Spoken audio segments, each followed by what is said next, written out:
안녕하십니까. 참전학당의 도경 김문식입니다. 오늘은 재물에 관한 문제인데요. 자기 사주에 어떤 방법으로 돈을 버는 것이 효율적일 것인가에 대해서 말씀을 한번 드려보도록 하겠습니다. 내 사주는 어떤 방식으로 돈을 벌 수 있을 것인가.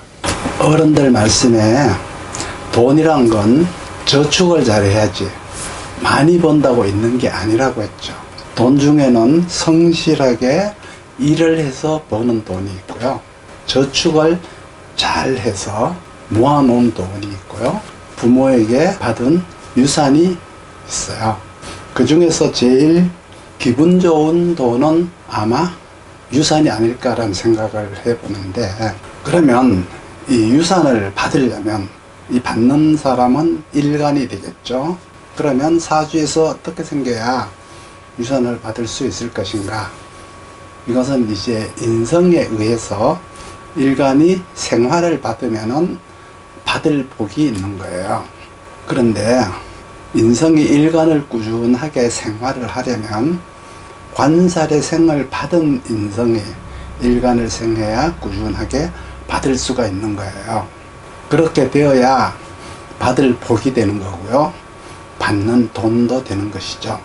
만약에 인성이 일간을 생하는데 인성이 관살의 생을 받지 못해서 허약하다면 그거는 받는 것이 아니라 마치 뺏는 것과 같은 것이니까 부모의 돈을 탈취해 가는 것에 해당이 돼요. 누구 사주나 다 마찬가지예요. 그러니까 받지 못한다라고 하는 것은 여러 가지 의미가 있는데요. 허약한 인성이 일간을 생하거나 비겁은 생하는데 일간을 생하지 못하는 경우가 있어요. 허약한 인성이 일간을 생하지 못한다라고 하는 것은 내가 받지 못한다는 의미죠. 그리고 비겁을 생활을 하는데 일간은 생활을 받지 못한다. 이것은 남보다가 못 받는 것에 들어가요. 그것도 비겁이 인성을 설기해 간 것이죠. 그러면 받을 복이 없는 거예요.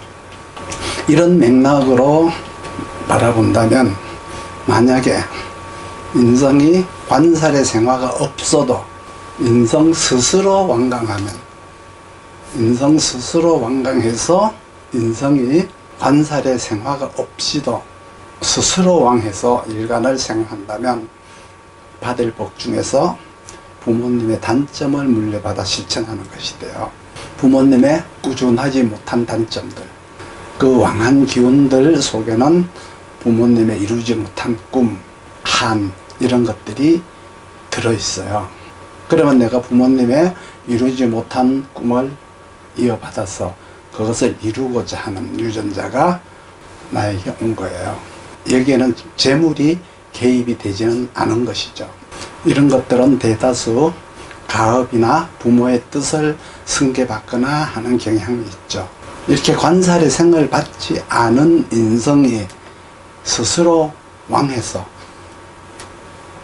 대개 이제 일간을 생한다라기보다는 식상을 탈식하는 데 들어가죠. 그러면 내가 하고 싶은 일을 하지 않고 부모가 시키는 일만 한다고 해서 나쁘게 말하면 억압이라고 하고요.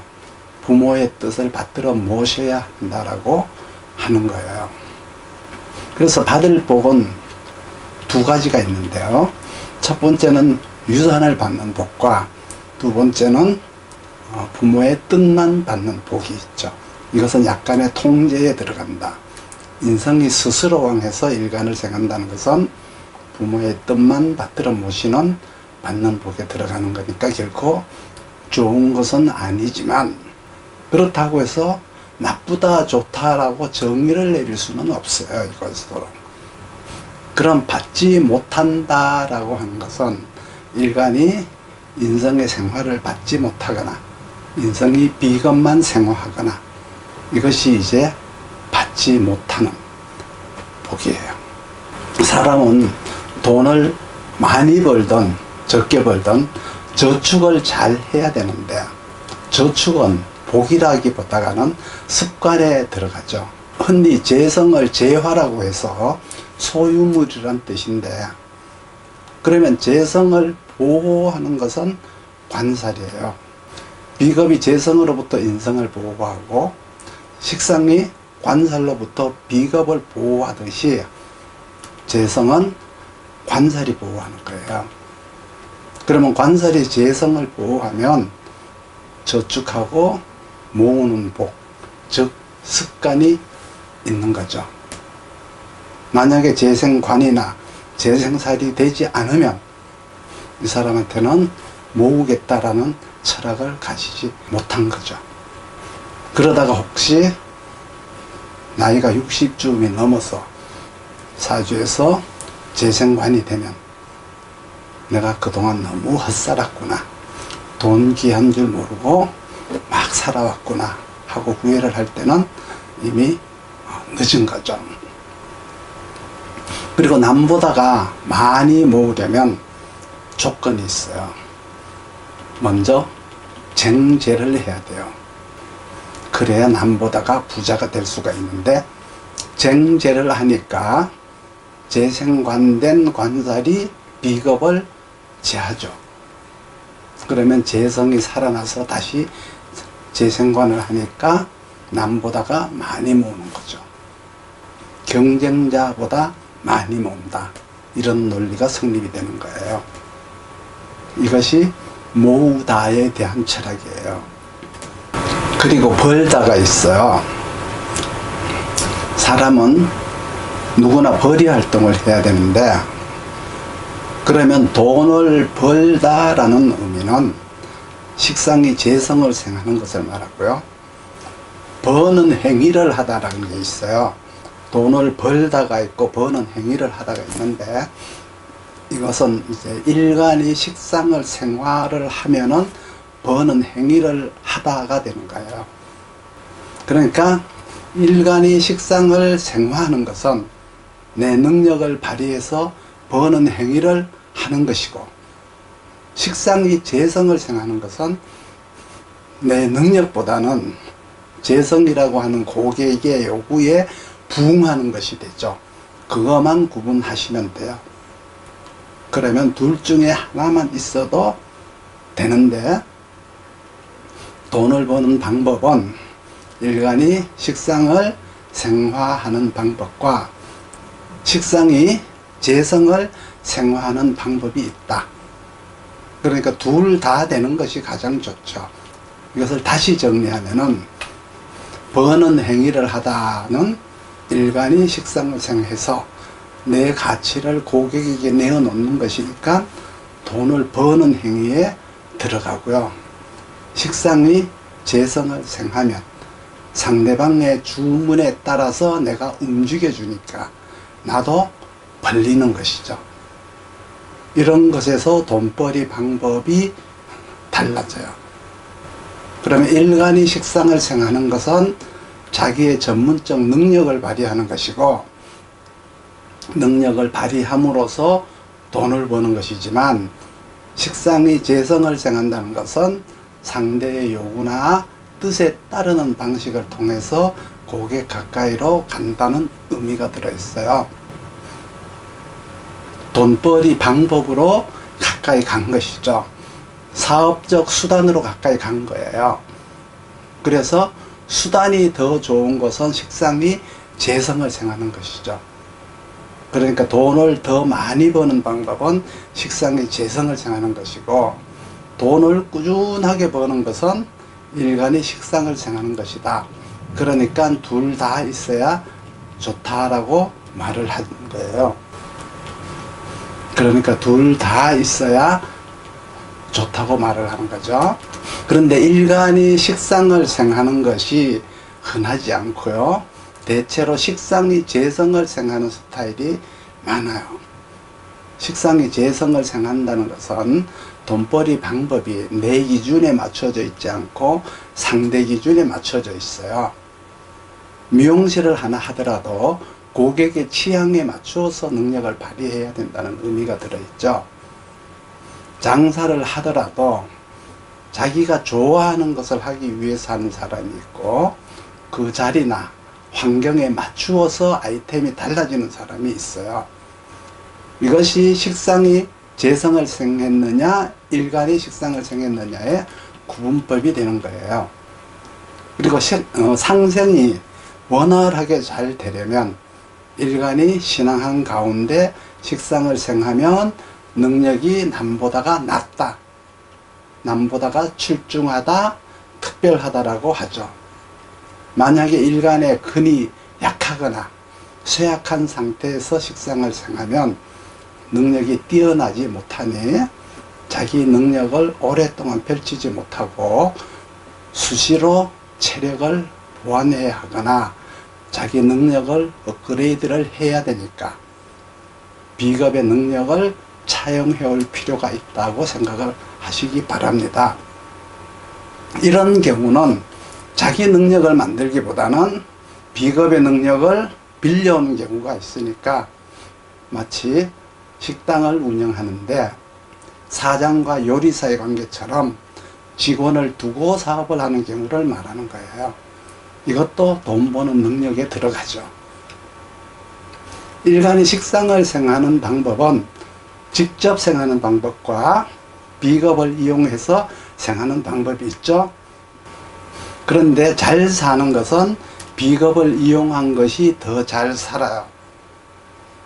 왜 그러냐 그러면 가게를 차려놓고 스스로 일하지 않더라도 직원들이 일하는 시스템을 만들어 놓았으니까 스스로 돌아가는 것이니까 괜찮은 거죠. 만약에 일간이 직접 근으로서 생하는 것이라면 일간이 자리를 비울 수가 없어요. 저절로 돈이 되는 게 아니기 때문에 일간이 식상을 생하지 않으면 돈이 되지 않아요. 그런 것들도 판단해 가면서 단독으로 하는 것이냐 상부상조로 협조를 하는 것이냐 이런 문제를 파악하시면 돼요. 그리고 남들보다 능력 발휘가 잘 안 되는 것이 있는데 이건 개인적으로 인성에 의해서 상관상진 식신 도식을 말하는 거예요.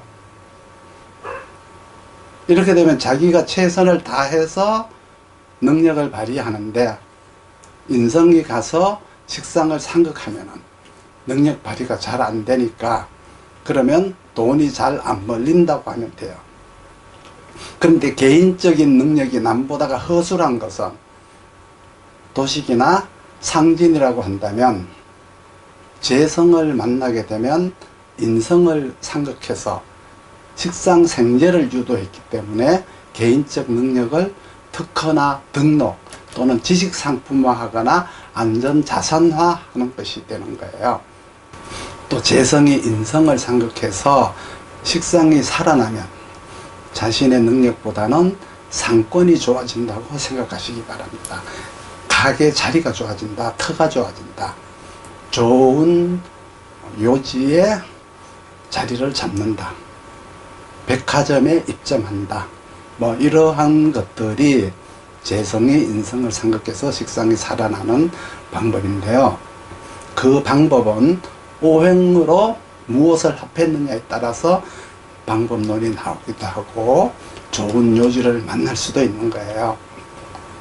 그러니까 명리학은 남녀가 있고 나이가 있으니 그 사람의 직업과 능력의 차이에 따라서 지적재산권이나 안전자산권을 만들 수 있는 거예요. 그러면 다시 본론으로 돌아가서 쟁제를 하게 되면 능력이 아무리 뛰어나도 남들보다가 환경이 안 좋은 곳에 있는 거예요. 비겁이 협조자인데 갑자기 경쟁자로 바뀌어요. 그러니까 나보다가 실력이 뛰어나다고 말할 수는 없지만 상대가 나보다가 더 좋은 조건과 유리한 환경에서 자리를 잡고 있다는 뜻이죠. 이런 사람들은 대개 비상업지역이나 즉 상업지역 옆에 후미진 골목에 자리를 잡게 돼요. 대개 이런 사람들은 지방에 가서 자리를 잡거나 상업지역 말고 아파트 상가나 상업구역에서 좀 벗어난 곳에서 자리를 잡게 되죠. 이런 것은 관살이 비겁을 제어하면은 다시 좋은 요지로 자리를 옮길 수가 있어요. 좋은 요지를 차지할 수가 있어요. 이럴 때 비로소 관살의 보호를 받는다고 해서 상업구역으로 입점한다, 백화점에 입점한다, 이런 것이 이제 이때 들어오는 거예요. 그러면 우리가 돈을 버는 방법은 받는 돈이 있다고 했죠. 이것은 이제 흔히 유산이라고 하고요. 저축하는 돈이 있어요. 이것을 자산이라고 하죠. 그리고 버는 돈은 소득이라고 하죠. 이것이 재물에 대한 소유 욕구를 충족시키기 위한 세 가지 방법인데, 이 외에 돈벌이 방법이 또 있어요. 재극인, 이것은 판매 그리고 보관 등에 의한 시세 차익을 노리는 방법이에요. 물론 이것은 아파트나 부동산에 의한 시세 차익이나 펀드, 주식 배당금이나 시세 차익도 여기에 들어가요. 흔히 총괄적 재테크, 즉 안전자산이라고 하는 것이 여기에 포함이 되는데, 물론 인성격이 재성운을 만나는 것과 재성격이 인성운을 만나는 모양은 좀 다르지만 내용은 비슷하다고 생각하시면 돼요. 그러면 주식으로 하나 부동산으로 하나 시세에 따라서 다르니까 투자, 자산관리뿐만 아니라 시세 차익을 위한 저장, 냉동, 이동 등을 통한 차익을 남기는 행위들도 다 재극인에 들어간다고 보시면 돼요. 그러니까 재성이 없는 사람들은 이런 일을 하실 생각을 하지 말고 다른 방법을 찾아야 되겠죠. 기타 여러 가지 방법들이 있지만 이것이 대표적인 것이라고 생각하시고요. 또 다음에 기회가 되면 다른 방법으로 이야기를 또 해볼까 합니다. 끝까지 봐주셔서 감사합니다. 도움이 되셨다면 좋아요, 구독 부탁드립니다.